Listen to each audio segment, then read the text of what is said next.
قال رسول اللہ صلی اللہ علیہ وسلم من احیا سنتی فقد احبنی ومن احبنی کان معی فی الجنہ۔ صدق رسول اللہ صلی اللہ علیہ وسلم۔ آئیے آغاز گفتگو سے قبل نہایت ہی ادب و احترام کے ساتھ ہمارے اور آپ کے آقا و مولا ساری کائنات کے مرکز عقیدت حضور احمد مجتبی محمد مصطفیٰ صلی اللہ تعالی علیہ وآلہ وسلم کے بارگاہ مقدسہ میں جس طریقے سے میں پڑھاؤں آپ پڑھنے کی کوشش کریں۔ الصلاۃ والسلام علیکہ یا رسول اللہ، الصلاۃ والسلام علیکہ یا حبیب اللہ، الصلاۃ والسلام علیکہ یا نور اللہ، صلی اللہ تعالی علیہ وسلم۔ استاد گرامی مولانا ظہیر حسین مصباحی صاحب قبلہ کی آمد سے پہلے دو چار باتیں میں آپ کے گوش گزار کروں، توجہ کے ساتھ سماعت بھی فرمائیے، اس نیت کے ساتھ کہ ان بتائے ہوئے باتوں پر انشاءاللہ ہم عمل کریں گے۔ آج ہم میں سے ہر شخص یہ دعویٰ کرتا ہے کہ میں حضور سے محبت کرتا ہوں، اور وہ یہ بھی کہتا ہے کہ میں ٹوٹ کر حضور سے محبت کرتا ہوں، سچی محبت کرتا ہوں۔ لیکن اب ہمیں دیکھنا یہ ہے کہ حضور صلی اللہ علیہ وسلم سے سچی محبت کون کرتا ہے؟ حضور صلی اللہ علیہ وسلم سے سچی محبت کرنے والا کون ہے؟ اس کے بارے میں خود حضور صلی اللہ علیہ وسلم نے ارشاد فرمایا من احیا سنتی فقد احبنی، یعنی جو میرے طریقے پر چلتا ہوگا وہ مجھ سے محبت کر رہا ہوگا، جو میری سنت پر عمل کرتا ہوگا وہ مجھ سے سچی محبت کرنے والا ہوگا۔ یعنی اس کو آپ یوں سمجھیے کہ ایک بیٹا ہے جو یہ کہتا ہے کہ میں اپنے باپ سے سچی محبت کرتا ہوں، لیکن اگر دوسری طرف دیکھا جائے تو باپ بھوکا مر رہا ہے لیکن بیٹا لقمہ نہیں دے رہا، باپ بیمار ہو رہا ہے لیکن بیٹا عیادت کو نہیں جا رہا ہے، باپ بڑھاپے کی منزل پر پہنچ چکا ہے لیکن بیٹا خدمتیں نہیں کر رہا ہے، تو ہر عقل مند بندہ یہ کہے گا کہ یہ اپنے باپ کی محبت کے دعوے میں جھوٹا ہے۔ کیوں؟ اس وجہ سے کہ اس کے پاس ساری دولت موجود ہے، اس کے پاس ساری آسائشیں موجود ہے، لیکن ادھر ایک طرف اس کا باپ بھوکا مر رہا ہے، یہ کھانا نہیں دے رہا ہے، اس کا باپ بیمار پڑا ہوا ہے، یہ بیمار پرسی نہیں کر رہا ہے، اس کا باپ بڑھاپے کی منزل پر پہنچ چکا ہے، یہ خدمت گزاری نہیں کر رہا ہے۔ تو ہر عقل مند یہی کہے گا کہ یہ اگرچہ زبان سے دعویٰ کر رہا ہے کہ میں اپنے باپ سے محبت کرتا ہوں، لیکن یہ اپنے باپ سے محبت کرنے میں جھوٹا ہے، یہ سچا نہیں ہے۔ بلا تشبیہ و تمثیل۔ اس سے کیا پتا چلا؟ اس سے پتا چلا کہ جو جس سے محبت کرتا ہے وہ اس کا خیال رکھتا ہے، اس کا لحاظ رکھتا ہے۔ تو حضور صلی اللہ علیہ وسلم نے ارشاد فرمایا مجھ سے محبت کرنے کا طریقہ یہ ہے کہ تم میری سنت پر عمل کرو، میرے طریقے پر عمل کرو۔ اب ہم اپنی معاشرتی زندگی کا جائزہ لے کر کے دیکھیں، ہماری شادی بیاہ کا موقع ہو یا ہماری زندگی کے کوئی اور پروگرامات ہوں، ہم ان پروگرامات کا جائزہ لے کر کے دیکھیں اور اس میں دیکھیں کہ ہم کون سے ایسے کام کرتے ہیں جن کاموں کی بنیاد پر حضور ہم سے راضی ہوتے ہیں، اور کون سے ایسے کام کرتے ہیں جن کی بنیاد پر حضور صلی اللہ علیہ وسلم ہم سے ناراض ہو جاتے ہیں۔ کیوں؟ اس وجہ سے کہ حضور نے فرمایا ہے من احیا سنتی فقد احبنی، جو میرے طریقے پر عمل کرتا ہوگا وہی سچا محب ہے، وہی مجھ سے سچی محبت کرنے والا ہے، وہی مجھ سے کامل محبت کرنے والا ہے۔ تو پتا چلا کہ سچا عاشق وہ ہے جو حضور کے طریقے پر عمل کرتا ہوگا، جو حضور کی سنت پر عمل کرتا ہوگا۔ اب جو بندہ اس طریقے سے حضور کی سنت پر عمل کر کے زندگی گزار رہا ہوگا اور حضور سے محبت کرتا ہوگا، آقا ارشاد فرماتے کان معی فی الجنہ، جو اس طریقے سے مجھ سے محبت کرے گا اللہ قیامت کے میدان میں جنت میں میرا پڑوس اسے عطا فرمائے گا، میرا پڑوس اسے بنا دے گا۔ تو پتا چلا کہ ہم اگر حضور صلی اللہ علیہ وسلم سے سچی محبت کرتے ہیں تو اللہ تبارک و تعالی ہمیں بہترین انعام عطا فرماتا ہے۔ ایک روایت میں آپ کو سناؤں، حضرت امام ذہبی رضی اللہ تعالیٰ عنہ جب ان کا وصال ہوا تو کسی نے انہیں خواب میں دیکھا،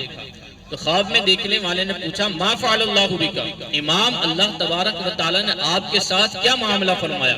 تو حضرت امام ذہبی نے فرمایا کہ اللہ تبارک و تعالی نے مجھے بخشش کا پروانہ عطا فرما دیا۔ اب جب امام ذہبی نے یہ بات پیش کی تو خواب نے اس شخص نے پوچھا حضور آپ کی بخشش کا سبب کیا بنا، یعنی آپ کو بخش دیا گیا کس وجہ سے بخش دیا گیا؟ تو حضرت امام ذہبی نے رازدارانہ انداز میں فرمایا سنت پر عمل کرنے کی وجہ سے اللہ نے مجھے بخش دیا، حضور کے طریقے پر چلنے کی وجہ سے اللہ رب العزت نے مجھے مغفرت کا پروانہ عطا فرما دیا۔ عزیزان محترم، یہ زندگی فانی ہے، یہ دنیا ختم ہو جانے والی ہے۔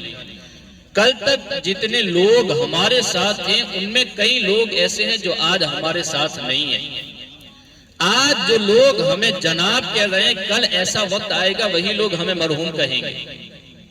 اور یہ بھی ہمیں قبر میں جائیں گے تو حضور صلی اللہ علیہ وسلم کی جلوہ گری بھی قبر کے اندر ہونے والی ہے۔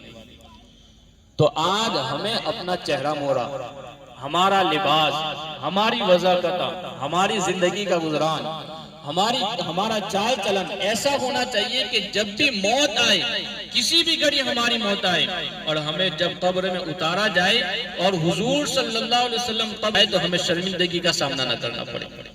ہمیں شرمندگی کا منہ نہ دیکھنا پڑے کہ حضور صلی اللہ علیہ وسلم ہمیں یہ فرمائے کہ تو میرے غلام ہونے کا دعوے دار تھا اور تیرے جسم سے تو کوئی میرے غلام ہونے کی علامت ظاہر نہیں ہو رہی ہے، تیرے چہرے پر داڑھی نہیں، تو مجھ سے محبت کرنے کا دعویٰ کرتا تھا، تیرا لباس انگریزوں والا ہے، تو مجھ سے محبت کرنے کا دعویٰ کرتا تھا، تیری زندگی کا گزارا یہودیوں اور عیسائیوں کے طریقے پر ہوتا تھا اور تو میرے محب ہونے کا دعویٰ کرتا تھا۔ اللہ اکبر۔ حضرت یہاں پر ٹھہر کر کے میں ایک حدیث طیبہ آپ کو سناؤں۔ آقا کریم صلی اللہ علیہ وسلم نے ارشاد فرمایا لَتَتَّبِعُنَّ سُنَنَ مَنْ كَانَ قَبْلَكُمْ شِبْرًا بِشِبْرٍ وَذِرَاعًا بِذِرَاعٍ حَتَّى لَوْ دَخَلُوا جُحْرَ ضَبٍّ تَبَعْتُمُوهُمْ، یعنی کیا مطلب؟ ارشاد فرمایا اے میرے صحابہ ایک زمانہ ایسا آئے گا کہ جو لوگ پہلے طریقے پر عمل کرتے تھے میری امت کے چند لوگ اس طریقے پر عمل کر رہے ہوں گے، شبرن بشبرن، اگر وہ لوگ ایک بالشت آگے بڑھے ہوں گے، آقا ارشاد فرماتے ہیں میری امت کے لوگ بھی ایک بالشت آگے بڑھیں گے، وَزِرَاعًا بِزِرَاعٍ، اگر وہ پہلی امت کے لوگ ایک ہاتھ آگے بڑھے تھے تو میری امت کے چند لوگ بھی ایک ہاتھ آگے بڑھیں گے،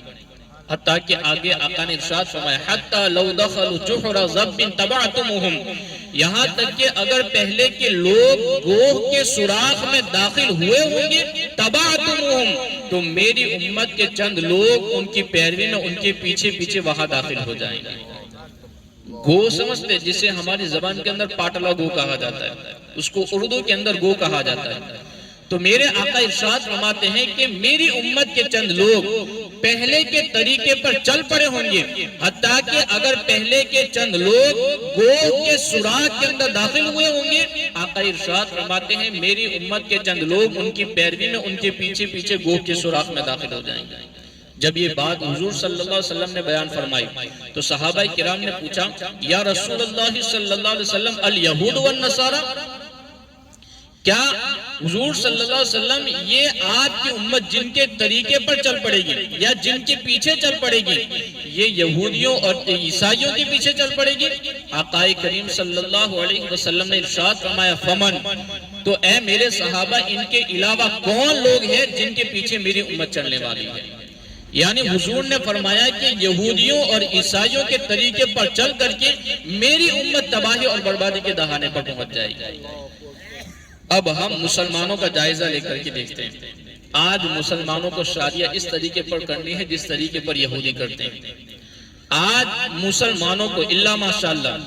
اپنے فنکشن اس طریقے سے سیلیبریٹ کرنے ہیں، اپنے فنکشن اس طریقے سے اٹینڈ کرنے ہیں جس طریقے سے یہودی اور عیسائی کیا کرتے ہیں،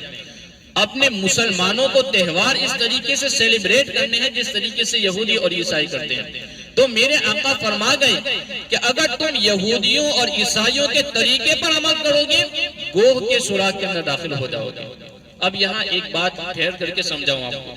حضور صلی اللہ علیہ وسلم نے گوہ کی مثال کیوں دی، گوہ کے سوراخ کی مثال کیوں دی؟ اس کی دو وجہ محدثین کرام نے بیان فرمائی۔ سب سے پہلی وجہ ارشاد فرمایا کہ گوہ کا جو سوراخ ہوتا ہے وہ بڑا تنگ ہوتا ہے، شارٹ ہوتا ہے،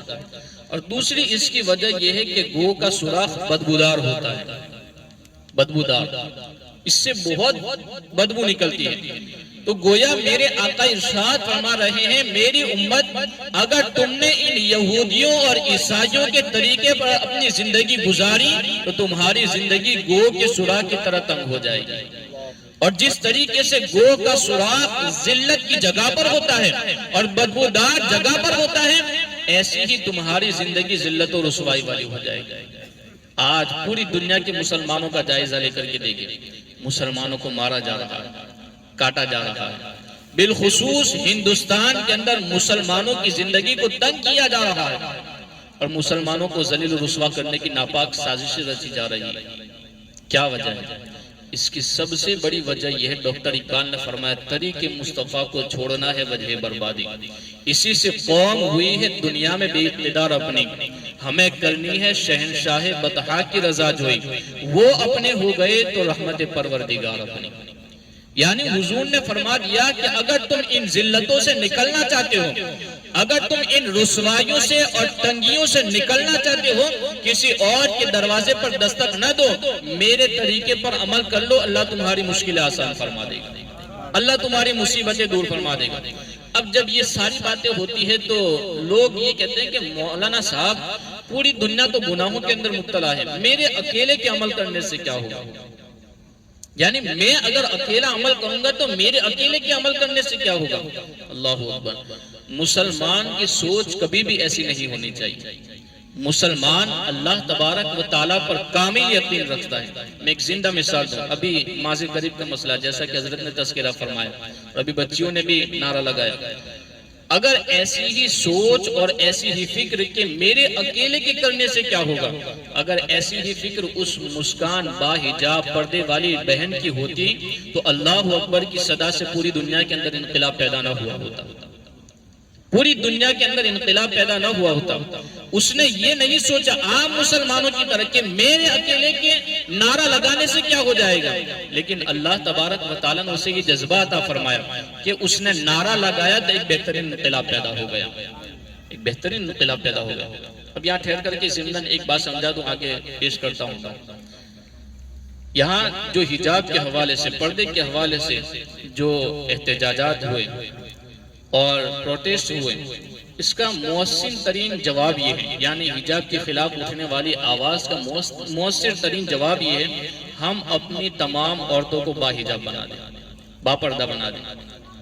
ہماری عورتیں پردے والی ہو جائے گی، حجاب والی ہو جائے گی تو انشاءاللہ معاشرے کے اندر ایک بہترین انقلاب پیدا ہو جائے گا۔ ہوتا کیا ہے، اگر ہم کبھی کبھی ایسا ہوتا ہے کہ ہم اپنی عورتوں کو اپنے گھریلو معاملات کے اندر تو باپردہ رکھتے ہیں، لیکن جیسے شادی بیاہ کا موقع آتا ہے ہماری عورتیں 5 کلو میک اپ کر کے باہر نکل رہی ہوتی ہے، تو یہ تو افسوسناک مرحلہ ہوتا ہے۔ تو شادی بیاہ کے موقع پر زیادہ رش ہوتا ہے، ہجوم زیادہ ہوتا ہے، تو وہاں پر تو پردے کا اہتمام بہت زیادہ ہونا چاہیے، حجاب کا اہتمام بہت زیادہ ہونا چاہیے۔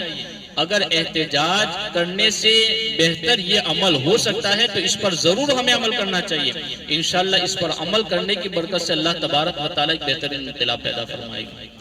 اب یہاں ایک بشارت سناؤں کہ اگر آج ہمارے درمیان یہ سوچ رائج ہے کہ میرے اکیلے کے عمل کرنے سے کیا ہوگا، میں حضور صلی اللہ علیہ وسلم کی زبان طیبہ سے مقدسہ سے نکلنے والے کلمات آپ کو سناؤں۔ آقا کریم صلی اللہ علیہ وسلم نے ارشاد فرمایا من سن فی الاسلام سنتا حسنہ، یعنی جس نے اسلام میں اچھا طریقہ ایجاد کیا، رائج کیا، اور جو بعد والے اس طریقے پر عمل کریں گے ان سارے لوگوں کو ثواب ملے گا ہی ملے گا، ان سارے لوگوں کا ثواب پہلے والے کو ملنے والا ہے، پہلے والے کو ملے گا۔ تو ہمیں تو خوش ہو جانا چاہیے کہ اگر ہم بہترین طریقہ ایجاد کر رہے ہیں، رائج کر رہے ہیں، تو رب تبارک و تعالیٰ اس پر ہمیں ضرور بہترین ثواب عطا فرمائے گا، بہترین اجر عطا فرمائے گا۔ اب دوسری بات یہاں پر یہ بھی ہوتی ہے کہ مسلمانوں کے جو زیادہ تر اخراجات ہوتے ہیں فضولیات کے طور پہ شادی بیاہ کے موقع پر ہوتے ہیں، کہ جب شادی کا موقع ہوتا ہے تو اپنی ساری جمع پوجی، اپنی ساری دولت شادی کے موقع پر لگا دیتا ہے،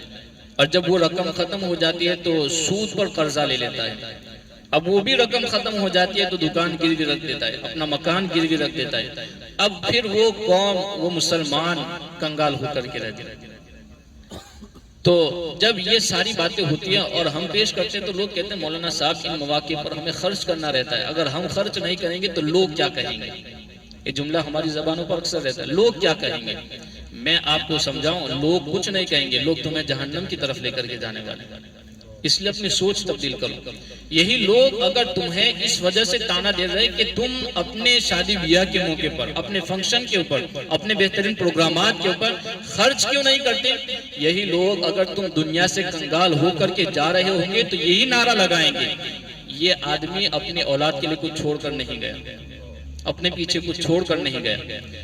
تو نہ تمہیں پوری دنیا کو خوش کرنے کا ذمہ دار بنایا گیا اور نہ پوری دنیا کو تم خوش کر سکتے ہو، بس تمہارا حق اور فریضہ یہ ہے، اللہ و رسولہ احق ان یرضوہ، تمہاری ذمہ داری یہ ہے کہ تمہیں صرف اللہ اور اس کے رسول کو خوش کرنا ہے، اس کے رسول کو راضی کرنا ہے۔ اگر اللہ اور اس کا رسول راضی ہو گئے تو ساری کائنات ہمارے قدموں کے نیچے آ جائے گی۔ اللہ رب العزت ہمیں عمل کرنے کی توفیق عطا فرمائے۔ بیان کے دوران جو لشش خطا واقع ہوئی اللہ رب العزت معاف فرمائے۔ استغفر اللہ ربی من کل ذنب و اتوب الیہ۔ اب آئیے ایک بہترین